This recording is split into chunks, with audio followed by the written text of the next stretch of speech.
એમાં માણસનું માણસ ભૂંડું કરે ને તો એનો ધોખો હોય, માણસનું જનાવર ભૂંડું કરે એના ધોખા ન હોય. કારણ કે એક ભાઈને કોકે કીધું હતું કે તું આવો મરદ માણસને તને કૂતરું કઈડી ગયું, તો એ કે હવે મરદાનગી કાંઈ કૂતરાને સામે કઈડી ન ખબર પાડવાની હોય કે તું મને કઈડું તો હું તને કઈડી જાવ એમ. અકસ્માત હંમેશા સંભવિત હોય. માણસ જેવો માણસ એ બદલી જાય. આ બધા કચકડાના ખેલ છે, કંઈ બંધ થઈ જાય. પણ શીખવાનું એ છે ગમે એની ગમે ત્યાં બોલતી બંધ થઈ જાય એમ, ખોટા વેમમાં રહેવું નહીં. કારણ કે આ તો બધું એની લીલા છે, એની ઈચ્છા એ છે ને એ આકાશના ઘડનારના ઘરને ઘડ્યા કોણે એ છે. રસ્તાને કાંઠે 100-150 વીઘા જમીન હોય ને એટલે એ આમ કોલર ઊંચા કરીને રખડતા હોય કે મારા જેવું કોઈ નથી ને અમારા જેવું કોઈને નથી ને.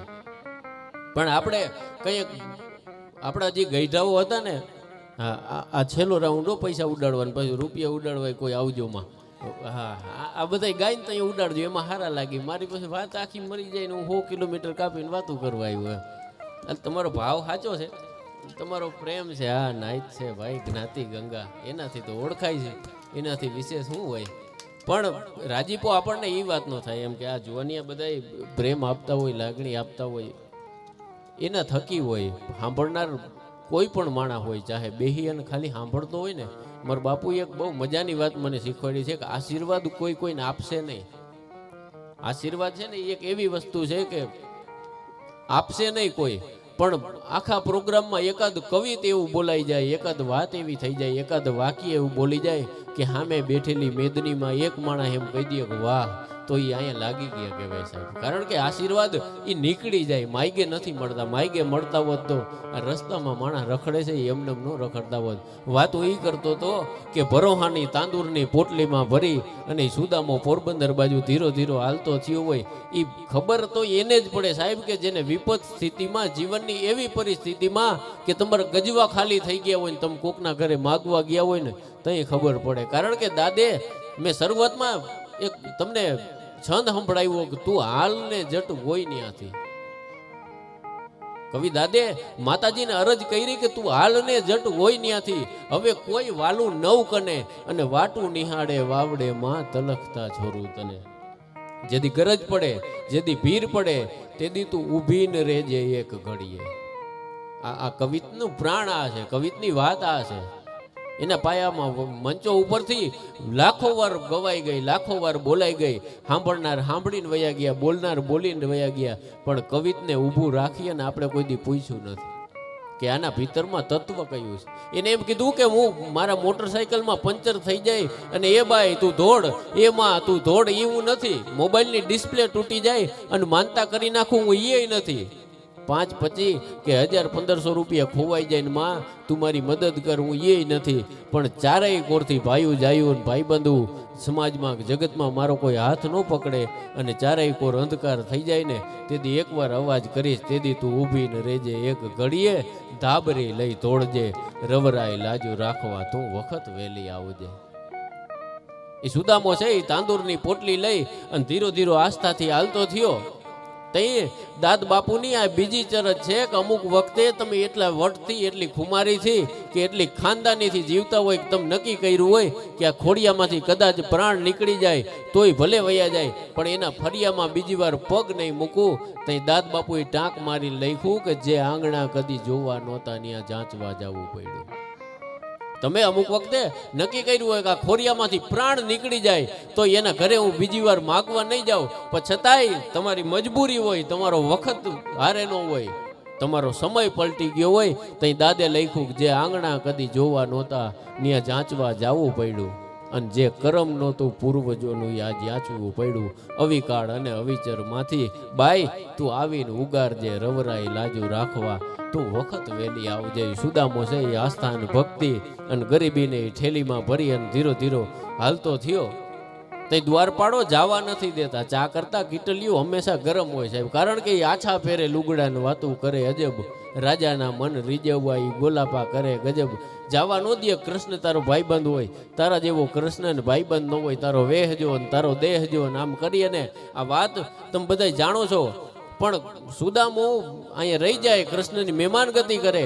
આ વાત તમે જાણો છો, આખી વાર્તાની તમને ખબર છે, પણ વાતનો પ્રાણ અહીંયા છે કે સુદામાની પરિસ્થિતિ જોઈ અને કૃષ્ણએ વર્ણ માઈગે આપી દીધું અટાણે તો માણસ કોકને એક ચાદર ઓઢાડે ને તો એને 15 તો ફોટા પાડીએ ને સોશિયલ મીડિયા મૂકવાના હોય કે આજ ગરીબોને ચાદર ઓઢાડી, કે આજ ગરીબોને ખાવાનું આપ્યું, કે આજ ગરીબોને બેહાર્યા, કે એને પડખે વાતો કરી. અમુક તો ચાદર ન આપે તો એમને પડખે ઊભીને ફોટા પડાવીને મૂકવી દી. ઓલા માગનારને શરમ આવે છે. હવે આપણે અહીંયા સુધી વયા ગયા.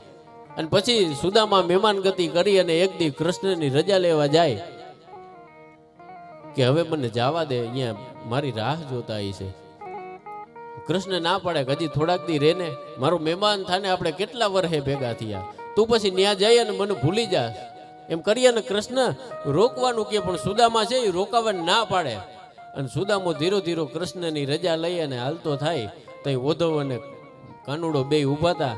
તઈ ઓધવે કીધું કે હે કાના, ત્યાંને કહી દીધું હોત કે ત્યાંને આપી દીધું છે તો આ બ્રાહ્મણને રસ્તો ટૂંકો લાગત. એમ એને ઉપાધિ ને એને વ્યાધિ છે કે ઘરના શું કરતા છે, ઘરના ઉપાધિ કરતા છે, ઘરે કાંઈ ખાવાનું નહીં હોય, છોકરા કેમ રહેતા છે.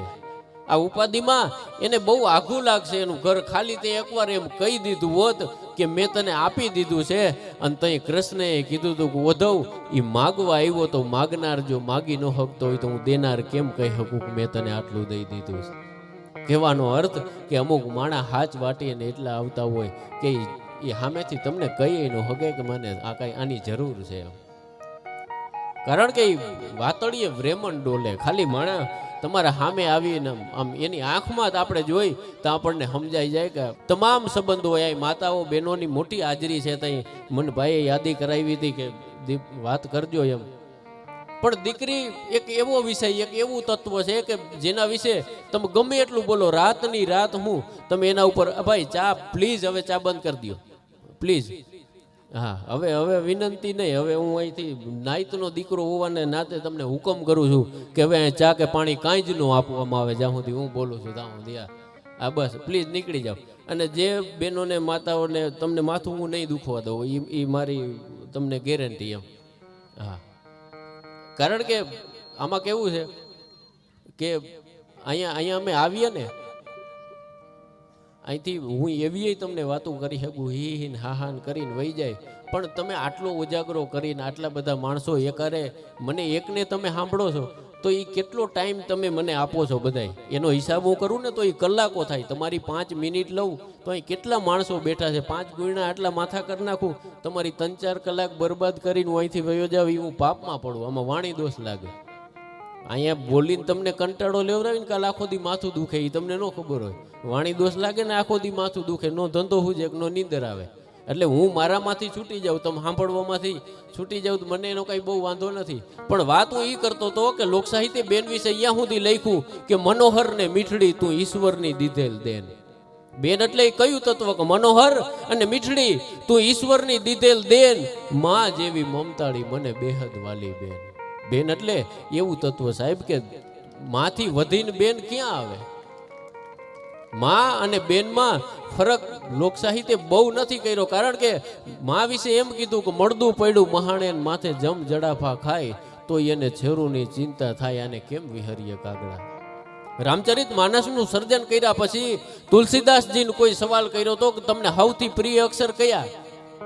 તો તુલસીદાસે જવાબ આપ્યો તો કે રા અને મ આ 2 અક્ષર લઈ લ્યો એટલે દુનિયાના બધા અક્ષર મારે મન નકામા છે. અને આનો આ સવાલ દુલાવર કાગને કોઈએ કર્યો તો તમને સૌથી પ્રિય અક્ષર કયા. તો ગુજરાતના એક કવિએ એક ચારણે જવાબ આપ્યો તો કે આખર એક જતા પછી કરોડો નાખર કામના. ખાલી એક અક્ષર નીકળી જાય કે આખર એક જતા મારે કરોડો નાખર કામના. હું મોઢે બોલું માં તા તો કોઠે ટાઢક કાગડા. ખાલી એક માં શબ્દ નીકળી જાય. માં એ એકાક્ષરી મંત્ર છે સાહેબ. કારણ કે તમે કમાઈને આવો, તમે બહારથી આવો, તમે બહારથી આવીને આમ ડેલો ખખડાવો ને એમ કહો કે માં એટલે સામેથી બેટા તો એ સંબોધન એ પુકાર આવવું હોય તો આવે. એ સામેથી એમ કે હ માં. માનો બાળકને સંબોધન હોય. આપણે એમ કહીએ કે માં એટલે સામેથી એમ આવે કે હ માં. કા એમ કે કા બાપા કા ભાઈ. આમ પાહે બેહીને પીરહીને આપણને ખવડાવે. કદાચ કાચો પાકો રોટલો હોય તોય ભલે, એની અવસ્થા એને આપણી ગઈ હોય તોય ભલે, પણ એ મોઢામાં કોળિયું દીએ સાહેબ. જગતના એકેય મીઠાઈમાં કે એકેય વાનગીમાં એવી મીઠાઈ ન આવે. પણ લોકસાહિત્યમાં માં થી હવાઈ બેનને એટલે કીધી છે કે બેન એટલે એક એવું પાત્ર છે કે જેના ખંભે હાથ રાખીને તમે વાત કરી શકો. માના ખોડામાં હાથ રાખી અને વાત કરી શકાય, પણ મા અને દીકરાના સંબંધમાં એક મર્યાદા આવી જાય. પણ બેન એક એવું પાત્ર છે કે ભાઈનો ભાઈબંધ થઈ અને ભાઈની પડખે ઊભી હોય. એક એવું પાત્ર જો કોઈ હોય તો એ બેન છે સાહેબ. એના એ દીકરી હોય હજી 5-7 વર્ષની કે 10 વર્ષની, આ બેનું અહીં ઢીંગલીઓ આગળ બેઠી છે અને આપણે જોઈ તો આપણને એમ થાય કાલ સવારે આ મોટી થઈ જાય. અટાણે એનું ઓહાણેનું હોય, ફળિયામાં આવતી હોય, ફળિયામાંથી જાતી હોય, આમ 1000 વાર ઘરમાં આવીને 1000 વાર ઘરમાંથી જાતી હોય. એને ઓહાણ ન હોય સાહેબ કે હું મારા ઘરમાં કેટલી વાર આવી, મારા ઘરમાંથી કેટલી વાર ગઈ. પણ એના એ દીકરી હોય, હું અને તમે એક એવા સંબંધમાં, એક એવા પ્રદેશમાં ને એક એવી જ્ઞાતિમાં જીવીએ છીએ કે બાપ અને દીકરી વચ્ચે સૌથી ઓછો સંવાદ થાય. આપણે હવે તો શિક્ષણ આવતા બાપ દીકરી બે વાત કરવા માંડ્યા. નકર દીકરી 20 વર્ષની 22 વર્ષની થાય તો પૂરી 1 કલાક બાપ દીકરી વચ્ચે સંવાદે ન થયો હોય. બાપ આવે તો પાણીનો લોટો આપી અને એ દીકરી છે એ ઘરમાં વહી જતી હોય. બાપ જમવા બેહે તો નીચું જોઈ એને થાળીમાં પ્રેમથી પીરહીને પાછી ઘરમાં વહી જતી હોય. પણ એના એ દીકરીના લગ્ન નક્કી થાય અને આમ ગણે થાપણ આગળ દીકરી બેઠી હોય. ગુજરાતી લોકસાહિત્યની, ગુજરાતી સંબંધોની મજા હું, ગુજરાતી સૌથી નોખું ક્યાંથી પડે એનું પ્રમાણ હું તમને આપું છું. ગુજરાતી કવિતો લખવામાં આવ્યા એનું પ્રમાણ તમને આપું છું કે એની અસર હું, એના પાયામાં કયું તત્વ છે. એ દીકરીના લગ્ન નક્કી કરી અને ગણે થાપણ આગળ એ દીકરી બેઠી હોય. આજ દી સુધી હજી જાન ન આવે ત્યાં સુધી આગલે દી હાંજ સુધી દીકરી છે એના ભાઈ સામું બાજતી હોય કે કરિયાવરમાં આખું ઘર લઈ જવાની છે. ઘરે કોઈ નાનકડી વસ્તુ આવે તોય ભાઈ આરે બાજી અને આ મારું છે કરી અને એમાં એ દીકરી છે એ ભાગ પડાવતી હોય. પણ પૈણેતર હોય એને હવારે ઘૂંઘટલો ઓઢી અને ગણે થાપણ આગળ દીકરીને બેહાડી દેવામાં આવે અને પછી અહીં વિધિ ચાલુ થાય મંડપ મધ્યે અને ગણેશના ગોરના મોઢામાંથી શબ્દ છૂટે કે કન્યા પધરાવો સાવધાન. આપણી આ વિધિઓ, આપણી આ પરંપરા એની હું તમને વાત કરું છું કે ગોરના મોઢામાંથી શબ્દ છૂટે કે કન્યાઓ પધરાવો સાવધાન. જ્યાં સુધી શબ્દને સાંભળો નહોતો ત્યાં સુધી દીકરી હજી બાળપણમાં હતી. કોક આવે તો એના સામું દાંત કાઢતી હતી, કોક આવે તો એના સામું વાતો કરતી હતી. પણ ગોરના મોઢામાંથી શબ્દ છૂટે અને દીકરીના કાનમાં પૂગે તો એનું બાળપણ ઉતરી અને એ દીકરીની જુવાની છે એ ચડી જતી હોય છે. અને પછી બે ભાઈ છે એ આમ દીકરીના બાવડા ઝાલી અને જઈ મંડપ મધ્યે લઈ આવતા હોય તો દીકરી પહેલી વાર એના ઘરના ઉંબરા આગળ જઈ અને ઊભી રહી જાય. દીકરીની વિદાય થતી હોય, ગામની કે ફળિયાની કે ઘરની કે કોઈક દીકરી જાતી હોય તો આ ચિત્ર તમે નિરખીને જોવો ને તો તમને દેખાય. 1000 વાર જે ફળિયામાં જે ઘરમાં જાતી હતી, જે ઘરમાંથી આવતી હતી એને ઓહાણે નહોતું, પણ પહેલી વાર એ દીકરીને એના ઘરનો ઉંબરો છે એ ડુંગર જેવડો લાગે. અને કવિ દાદે અહીંયા ટાંક મારી લખ્યું કે ડુંગર જેવડો ઉંબરો લાગ્યો એને માંડ રે ઓળાઈ ગયો. ડુંગર જેવડો એ એટલા માટે કે આજ દી સુધી તો એને ખબર હતી હળી કાઢીને આમ બાયણે જાય તો એને ખબર હોય કે હું હમણાં અંદર આવીશ. અંદર હોય તો એને ખબર હોય કે હું રમવા હાટું થઈ અને હમણાં બાયણે નીકળવાની છું. પણ આ છેલ્લી વાર કવિ દાદ કે એનો પગ એટલે નથી ઉપડતો કે એને મનમાં એ વિચાર આવતો હોય કે એક દીકરી તરીકે આ ઘરમાંથી હું છેલ્લી વાર બહાર નીકળું છું. હવે કદાચ બીજી વાર આવવાનું થાય તો આ ઘરની હું મહેમાન નહીં, આ ઘરની હું દીકરી નહીં હોય. તો એ દાદે ટાંક મારીને લખ્યું કે એની કાયામાં, એના શરીરમાં જેટલી ત્રેવડ હોય એના પગમાં ભેગી કરી અને પગ ઉપાડતી હોય તો એનો પગ ઉપડતો એટલે નથી કે એને ડુંગર જેવડો ઉંબરો લાગ્યો એને માંડ રે વળાઈ ગયો. એમ થઈ અને દીકરી થતા એ ધીરે ધીરે મંડપમાં જાય. એ આખી એ વિધિઓ આપણે મામા ફૂઈની જાનુ આવી હોય આખી એ વિધિ પતે પછી દીકરીને જઈ વિદાયનો વખત આવે. ગુજરાતી વિજ્ઞાન એક પુરુષની દાઢી સફેદ થવા પાછળના જે પણ કારણ આપતું હોય, પણ લોકસાહિત્યને જ્યાં સુધી મેં સમજ્યું છે, લોકસાહિત્યને જ્યાં સુધી મેં જાણ્યું છે ત્યાં સુધી એટલું ચોક્કસ કહી શકાય કે દીકરી વિદાય વખતે એક દીકરી છે એને કંકુવરા હાથથી એક બાપની ડોકમાં આંકડિયા ભીડી જાય અને પછી બાયું છે આમ નોખા પાડતી હોય તો એ દીકરીના હાથ બાપની દાઢી ઉપર ફરે ને એ પુરુષની દાઢી તઈએ સફેદ થઈ જતી હોય છે સાહેબ. એ બાપને પહેલી વાર એવો અહેસાસ થાય કે હવે હું મોટો થઈ ગયો. થતા એ દીકરી છે એને ફૂઈને ભેગી થાય, એની માને મળતી હોય, એના ભાઈને મળતી હોય, પણ છેલ્લી વાર હળી કાઢી અને દીકરી અને બાપની ડોકમાં આકડિયા વીટી જાય. એક બાળપણમાં જેટલી નિખાલસતાથી મળતી હોય તો છેલ્લી વાર દીકરી છે અને બાપની ડોકમાં આકડિયા વીડી જાય તો ફૂયું આવી અને નોખી પાડતી હોય કે છાની રહી જા બેન, તું માંદી પડી જાય. એને મામીઓ આવી, એને માસીઓ આવી અને બધી નોખી પાડતી હોય. એક વખત એક દીકરીને કોઈ સવાલ કરેલો કે તને સૌથી પ્રિય પાત્ર કયું? તો દીકરીએ જવાબ આપ્યો કે મારો બાપ છે એ મને સૌથી વાલો છે, કારણ કે ચમરબંધીની ચણેલી તો પાયામાંથી એ પડે. જગતની કોઈ પણ ઇમારત હોય, ચમરબંધીની ચણેલ ઈ પાયામાંથી એ પડે, પણ 90 વર્ષે નડે બાપની ખોટ બાલિયા. બાપ એક એવું તત્વ છે કે 90 વર્ષનો કદાચ વયો જાય તો આખો ખૂણો ખાલી કરી અને વયો જતો હોય છે. દીકરીને કોઈ સવાલ કર્યો કે તને સૌથી પ્રિય પાત્ર કયું? એટલે દીકરીએ જવાબ આપ્યો કે મારો બાપ મને સૌથી વધારે વાલો છે. અને સામે કોઈ સવાલ કર્યો કે તારા બાપુ તને સૌથી વધારે વાલા હોય, તો દીકરીની જઈ વિદાય થાય તો સૌથી છેલ્લે તારા બાપને મળવાનું કારણ શું? તો હિન્દુસ્તાનની ગુજરાતની દીકરીએ એવો જવાબ આપ્યો હતો કે મારા બાપને મળી લઉં ને પછી કોઈનામાં મળવા જેટલી મારામાં ત્રેવડ નથી રહેતી, એટલે હું છેલ્લે મારા બાપને મળતી હોઉં છું. અને એ દીકરીના જાય વેરડા જાતા હોય, ધીરા ધીરા ધીરા એ ગાડામાં જાનું જાતી હોય, એ બાપ છે ને એ રાકો થઈ અને ઊભો હોય કે મારી દીકરી એકવાર મારા સામું જોવે તો ધરાઈને એનું મોઢું જોઈ લો. આ સંબંધોની મજા છે સાહેબ. એવો માણસ કે જે બજારમાં નીકળે તો આમ છોકરા રોતા છાના રહી જાય, ક્યાંક ઊભો હોય તો આમ જેની એની મૂછે દો લીંબુ લટકતા હોય, આભ ખડે તો એને ટેકો દઈ દે, આવો મરદ માણસ હોય. આમ કારના જડબા ફાડી નાખે, લોઢાની હાંકરું તણખલાની જેમ તોડી નાખે, આવો કોઈ મરદ માણસ હોય. પણ દીકરી વિદાય વખતે ગામના પાદરમાં એ બાપ લાચાર થઈને ઊભો હોય કે એકવાર એ વેલડામાંથી મારી દીકરી મારા સામું જોઈ લે ને તો ધરાઈને એનું મોઢું જોઈ લઉં. અને દીકરી બેઠી બેઠી વિચારતી હોય કે મારા બાપુ સામું છેલ્લી વાર મારાથી જોવાઈ જાય ને તો મારા બાપને છાનું રાખનારું કોઈ નહીં હોય. આમાં સંવાદો નથી, રાયડું દઈ દઈ અને આ વાર્તાયુમાં ક્યાંય વાતય નથી. ખાલી એક બાપ, એવો બાપ કે અદમાં અદ નાનામાં નાનો માણસ હોય, મજૂરી કરીને એની એકને એક દીકરીને મોટી કરી હોય. એવી દીકરી કે જેને 3-4 જોડીમાં બાળપણથી લઈ અને જુવાની સુધીની આખી જિંદગી જીવી લીધી હોય, છતાંય આઈજી જાતી હોય તો એ દીકરી છે એ સામું નથી જોતી. અને બાપ રાહ જોઈને બેઠો હોય કે એકવાર એ જોવે તો ધરાઈને મારી દીકરીનું મોઢું જોઈ લઉં. અને ચિત્ર કેવું થાય, દીકરી સામું ન જોતી હોય તો એ દાદ બાપુએ બીજી કડીમાં લખ્યું છે કે મારા સામું ન જોતો હોય કાંઈ નહીં. બાળપણમાં જે બાપ એની દીકરીને રમકડા અને ભાગ લઈ દેવા હાટું થઈને લાલચું દેતો તો, એવી ને એવી લાલચ એના ગામના પાદરમાં ઊભી અને એમ કે તું મારા સામું ન જોતોય કાંઈ નહીં, આખા ગામ સામું ન જોતોય કાંઈ નહીં બેન, પણ આ આંબલ પીપળ ઝાડ બોલાવે, તું એકવાર સામું જો. તું જે ઝાડવે રમી રમીને મોટી થઈ છો, તું જે ઝાડવાની ડાયડુમાં હિંચકા ખાઈ ખાઈને મોટી થઈ છો, તું હળી કાઢીને જ્યાં ઊભી રહી જતી હતી, તું હળી કાઢીને જ્યાં પડી જતી હતી બેન, એ આંબલ પીપળ ઝાડ બોલાવે, તું એકવાર સામું જો.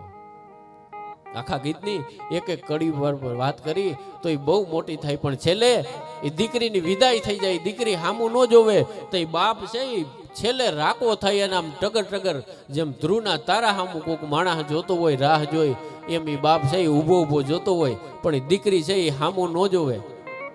તો એ બાપને અંદરથી એક અવાજ આવે કે હવે બીજું તો બધું ઠીક, પણ લૂંટાણો મારો લાડ ખજાનો અને દાદ હું જોતો રહ્યો.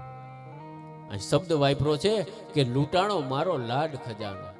કદાચ ધન વૈભવ અને સંપત્તિ કઈ હકત કોક એમ કહે કે પુરુષ તરીકે તમારા ઉપર કરોડો અબજોનું દેવું થઈ ગયું, એ પુરુષ એ માણસ છે એ હારી એટલે ન જાય અને ખબર હોય કે મારા કાંડામાં ત્રેવડ છે ત્યાં સુધી હું ગમે ત્યાં આખી અયોધ્યા ઊભી કરી લઈ. પણ લાડનો ખજાનો જેને લૂંટાઈ જાય, જેની ભાંગે જોડ એને માયામાય મીઠપ નહીં, પછી કાગાએ વાતો કરોડ મારા પંડને હક નો પાલવે. જેના લાડનો ખજાનો લૂંટાઈ ગયો, દાદે એટલે કીધું કે લૂંટાણો મારો લાડ ખજાનો, આજ દાદ હું જોતો રહ્યો. કોઈ પૂછે ગુજરાતી લોક સાહિત્ય એટલે હું, તો આની ઓળખાણ છે કે આ ગુજરાતી લોક સાહિત્ય. લોક સાહિત્યના મંચો ઉપરથી વાતું કરવામાં એટલે નથી આવતી કે વાતુને સાંભળવામાં નથી આવતી.